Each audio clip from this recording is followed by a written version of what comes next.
So this week, we're going to learn a little bit more about HTML5 Canvas, and more specifically, how to use setInterval in JavaScript to actually animate something on the canvas. Okay, so here we go. The first thing we need to do is set up the Canvas HTML5 element, which is just simply writing canvas in our HTML. We're going to give it an ID of canvas so we can target it. And we're just going to specify a default using the width and height attributes in HTML. We're just going to set a default width and height pixel parameters or pixel values. Of course, anything inside, I'm just going to put a comment in here. But for any older browsers that don't support any canvas elements, we can go ahead and we can put anything in this area. This could be maybe a Flash backup if we're supporting something like Flash. It could be an image. It could be simply just a message that says, you know, you need to download or upgrade your browser to be able to experience this. But this could be, that's where anything you put in here, of course, if the browser doesn't recognize this canvas element, it'll actually just display this as normal HTML. Where if it does, it won't display anything. So this is actually really cool because the video and the audio, as a quick aside, both of those HTML5 elements as well do the same thing. So anything you put inside of those, again, won't display if it's just normal content. But so do the same kind of thing. We're not going to bring in JavaScript or sorry, a jQuery or anything like that, but we are going to set a little bit of basic HTML, or sorry, CSS, and we're just going to add a box shadow of, you know, maybe this nice, something that just looks a little bit more interesting so we can kind of see this a little bit. Hopefully you can see that. We could even round the borders on this. Let's try anyways. We can do like a 5 pixel or something like that. Just kind of round out our canvas, make it look kind of pretty.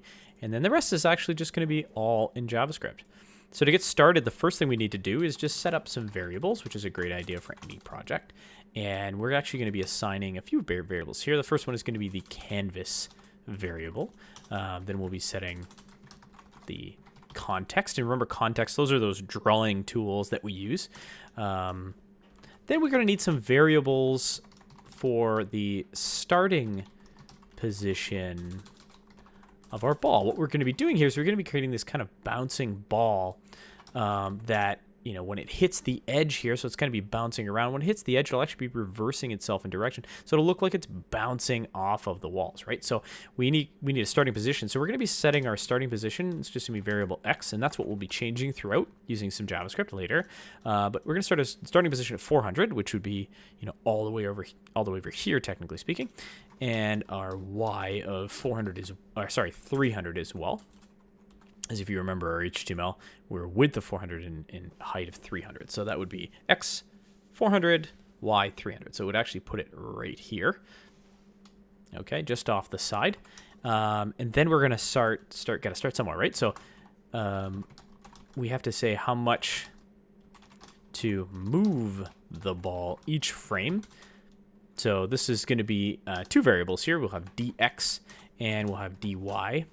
Dx will be set to how much we want to move it along the x-axis, right? So the distance along the x-axis, or dx, and that'll be 2 pixels at a time. And then just to make it a little bit more interesting looking, we'll have our y set to 4. So it'll actually move faster along the y, or move more along the y than it will along the x. So up and down, it'll be moving up a little bit faster than it will on the left and right. The last thing is just the variables for the size of the canvas. Okay, and that's just really saying, you know, width is equal to 400 and height is equal to 300. Okay, so pretty easy. It's just things that we're going to be able to reuse within this whole thing, right? Now, what we talked about last week was the fact that when we're using Canvas, and we're using more specifically our context drawing tools, we're actually creating a single frame. So we're creating one picture, one graphic. That graphic's not modifiable. In fact, if we want to animate anything, if we want to make it look animated, we have to actually use some JavaScript. You have to use some sort of loop of some sort. We're going to actually be using setInterval to loop through this, and we're going to be setting that up and moving the ball. But we're not actually moving the ball because when we're using Canvas, we're drawing one frame at a time. So instead, what actually has to happen is we have to erase everything. We have to erase the entire canvas and draw it anew. And every time we draw it anew, we'll actually draw the ball in a different position. So we're going to be creating a bunch of kind of these reusable functions, starting with, of course, our main one, which is just going to be, putting things on the canvas. So in the initialization of the canvas. And what's nice about these is these will all be reusable in the future. So we could do we could copy and paste these because they'll kind of be very reusable functions. But the first one we're going to have is this init function to initialize canvas. So this is actually where we will assign our variables to the first one is setting, canvas up to equal the canvas element in HTML. So that's that get element by ID, which is just vanilla JavaScript, which is kind of nice. Don't need jQuery to write a selector for that. So this is ID equals canvas. So that's simply just matching that, right? So pretty simple. Next is context. Context is going to be equal to canvas.getContext. And we'll be grabbing the 2D drawing tools once again. And then the last thing is we need to fire our draw function. We haven't created this yet, but we need to be firing our draw function every so often. So for right now, we're just going to say return draw. That's it. We're just going to start with that. We haven't created this yet, so that will create an error, but we'll just be doing that for now. And then last but not least, just in the vanilla part of the code, sorry, not a space there, we need to just be calling this function. So, once we have something happening in here, once draw is set to something, that will work. Okay, good. So I'm just going to put it above here. So let's go ahead, let's create that draw function. So that draw function is really what's going to be painting everything each time. So that'll be function. We don't need to pass anything to it whatsoever. And in here, that's really where we'll be doing a few different things. We're going to need to, first of all, in here, we're going to need to clear the frame each time. Okay, so we'll need to do something there. We're going to need to draw our background. Okay, and we're going to need to draw our ball. Okay, and then we'll need to change position of the ball. So that is kind of where all that'll happen. So, let's go ahead through this. First of all, let's draw our ball, get this working. So I'm just going to create another function up here. This is going to be the ball function, and it's just going to be function, and the ball is really just a circle. And inside of this, I'm going to be passing in a few different variables. I'm going to be passing in our parameters. I'm going to be passing in X, Y, and R. So we can actually, just literally have this as a reusable piece. I don't need these extra spaces here. But this reusable function, so we can actually put this into any, absolutely any. We just change the fill color or change the stroke color, and boom, right? And we'll have a circle of some sort. We change our starting X and Y positions and our radius, and we'll have it in a different position. So pretty simple. Just going to go with context, begin path, right? So that's grabbing those path drawing kind of toolbox or whatever, what you will, or that tool set, just like we're in Illustrator. That's clicking on the path tool, and then we're saying, okay, well, context arc.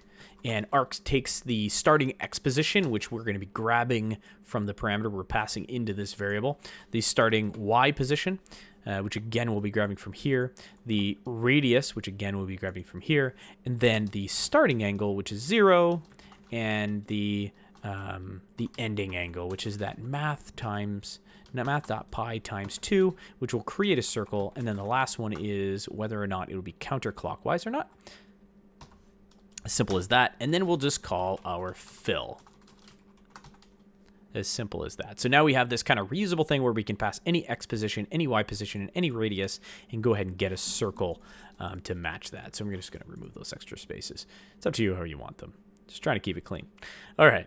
So with that, let's go ahead and in here, let's go ahead and call it. Let's try it out. Let's see if it's going to work. So all we have to do is say, okay, well, circle and set in our X and Y. So our X and Y will actually be, it's already defined up here as a starting X and Y of 400 and 300. So we're going to be using those, of course. So we'll say X, Y,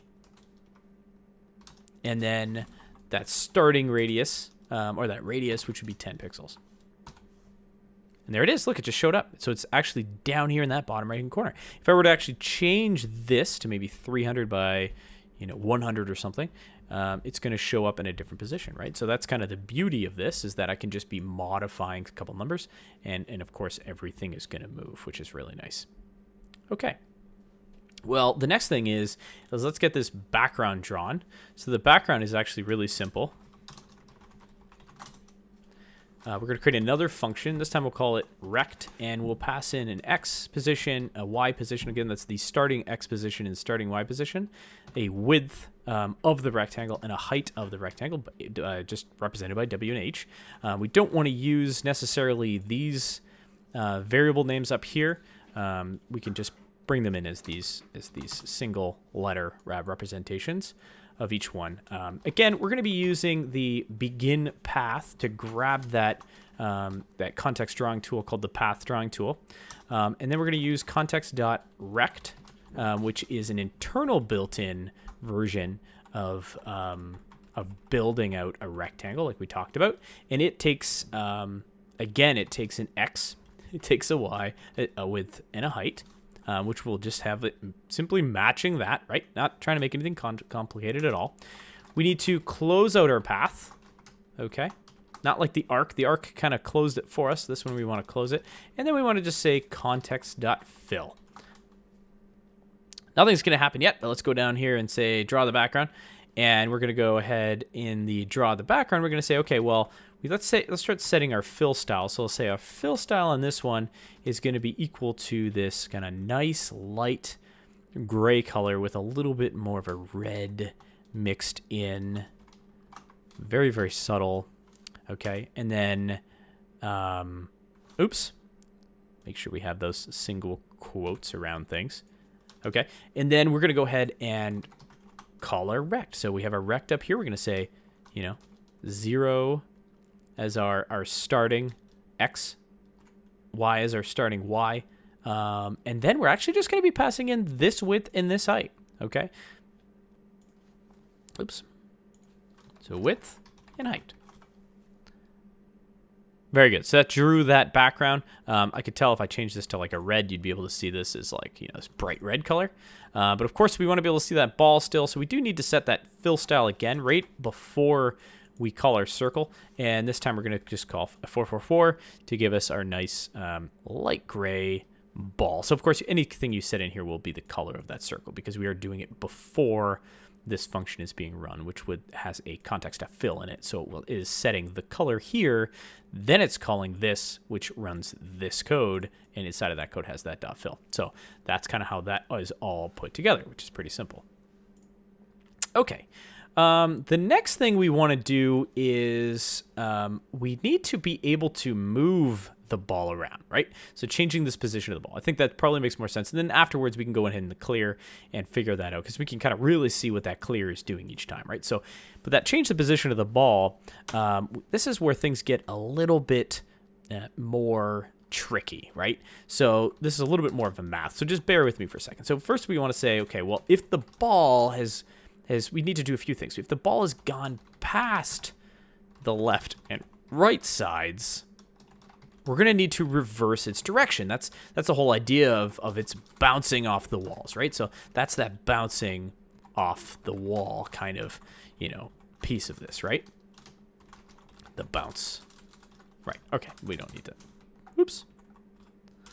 Can't type today. Okay. Here we go. And, so we're going to have something here for that. And then we also have to say, okay, well, if the ball has gone, just realized I spelled that wrong, past the top or the bottom sides, we really need to do the same thing. We need to, again, reverse direction. So now we're going to be bouncing on a different axis, right? Okay, and then the last thing we need to be doing is this is really where the loop kind of happens. We need to be increment the position of the ball. Oops. Along the x and y, and we want to be using the value of dx and dy, right? So that's these two values. So how much we actually want to move along those two axes, right? So this is actually kind of the easier part of it. It's really just doing an x, plus equals dx, which is really saying, you know, every time you run this code, take whatever x is equal to and go ahead and add in whatever this value is. So go ahead and add an additional 2 pixels to that, right? So whatever the current x is, go ahead and add 2, okay? And then the other line here is saying, okay, well, same with y. Whatever the y is currently, go ahead and add the dy value, which we know is 4. Okay, so nothing's happening just yet, but once we start writing all of this, it's all going to come together and make a lot more sense. So if we kind of come in here, we can say, okay, well, if the ball has gone past the left and right side's reverse direction. So really we're saying if, you know, x is plus dx. So if we want to run this before this happens, of course, because we want to figure out what the value of these are going to be. Should these be a negative? Should we be moving x in the opposite direction? Because you got to remember, when we're starting here, this is really the same as 400 pixels on the x plus equal 2 pixels, right? That's what this would pass in as, because this x is set to 400 at its starting position, and dx is set to 2, to a positive number of 2. So this is really saying 400 plus 2, which equals 402 pixels, which would actually move it in the wrong direction. So if we can reverse the direction, all we'd have to do is do that. Instead, make this dx a negative value, right? And then this instead would be 398 pixels, which would be moving it in the correct position. Okay, so let's kind of erase all that for a second just so we can get back to it. So really what we're saying is if x plus dx, so if 400 in this case plus 2 is greater than the width, which is 400, which we know it is because x is already 400, then we need to kind of bounce it in the opposite direction. Or we could say, really the opposite as well, because this is the cool part about this. We can say x plus dx, is it greater than 0? So in the opposite case, once I've done this and reversed this to a negative, so all of a sudden, you know, x becomes 400, then it's 398, then it's 396, and so on and so forth. Once it gets to 0, we want to go ahead and move it back in a positive direction. So we want to go ahead and go positive instead, right? So we want to flip between these two. Okay, so this is saying, okay, well, you know, if x plus dx, so if right now 400 plus 2 is greater than the width, which is 400, which it is, okay, then do something in here. Or on the opposite end of the spectrum, if x plus dx, which in this case would be moving in the opposite, so if x plus minus dx, really, because at that point, for that to happen, is less than 0, then do this. And what we're going to do is this kind of like really nice inline one. I just have to indent the next line, save some time. I can go dx equals negative dx. Now, what we know about this, you might be confused a little bit, but what we know about math is if this dx is a positive and I make it equal a negative of itself, then realistically it will become a negative. So dx becomes negative, so this becomes negative. But if this already is a negative, if dx already is a negative, and I'm equaling it to a negative of itself, then you actually have 2 negatives here, right? So if on the opposite side of the spectrum, if we're about to get into the other direction, this has all of a sudden become a negative, and I'm adding a negative to itself, well, that actually cancels out and becomes a positive. So that's why this one line of code works. And of course, I could write this like this. Oops. Which, you know, you could totally do this. That's totally fine, right? But, I mean, there's no sense. If there's only one other line after this if, you could just do this, right? And kind of save some time. Okay, so we have to write the opposite here. So we have to say, okay, for the y. So we have to say the same thing. So if y plus dy is greater than height, which is 300, or if y plus dy is less than 0, then again, do something, which is, you know, again, dy equals negative dy. So the exact same thing, just in the opposite end of the spectrum. Okay, good. So this is pretty much all the logic that we need for this to be able to work. It'll determine how we're incrementing and what direction we're incrementing. That's really what this is. So it's almost like a detection of the wall to be able to bounce in the opposite direction.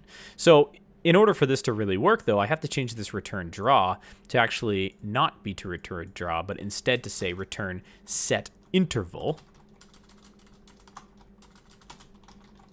And interval is going to take the function itself, which is draw, and then how often in milliseconds.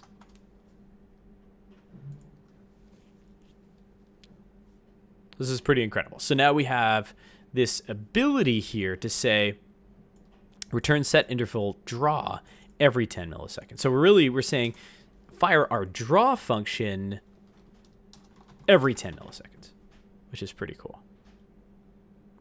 And there you have it. This is pretty much exactly what we need. Every time this runs, this is going to be drawing another background. However, if I were to go ahead and remove this background draw, this is what we'd see, because it's not layering, right? So if I didn't want to actually have to draw the background that way, then I'd get this kind of thing happening. It just happens to now be drawing over top of itself, so you can't see it anymore, but it's still working. So instead of having to do this every time, the other thing we could do is we could run a clear. So we could create ourselves, a ball, a background, and a clear function. And the clear function is actually really simple. We're just going to be drawing with the eraser, more or less. So the clear function, we're going to go function clear.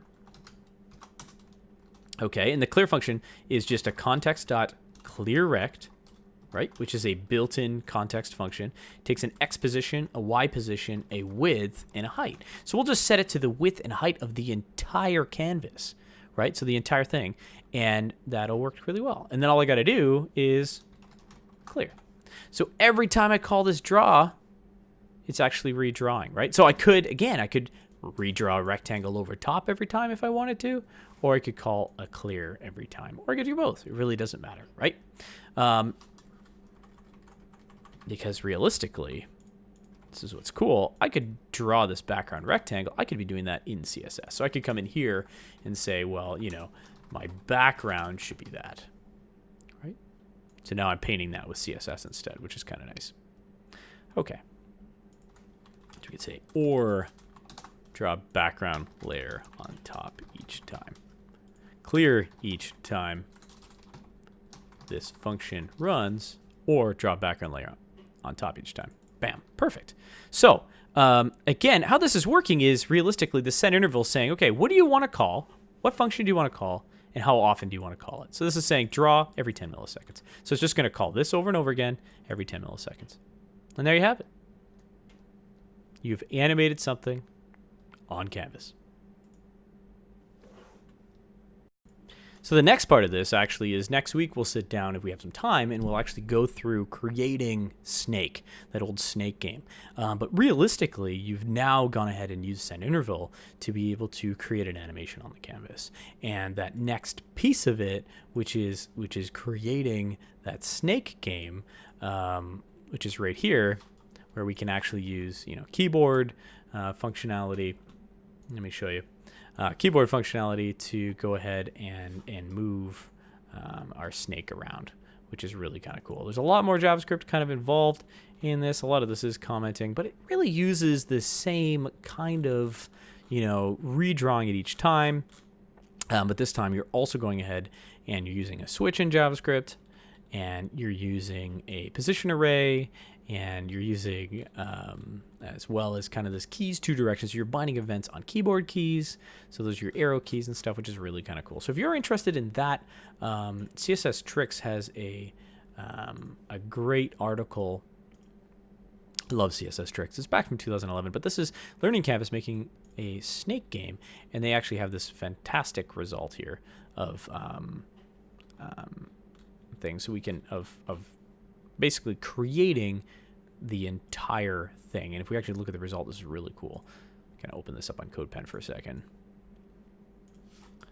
It's full version kind of Snake, and it's all, look at this, it's all done using, whoa, game over, I hit the edge, but it's all using just JavaScript, right? It's all this JavaScript. So there's a lot of JavaScript here, you'd think, but you know what?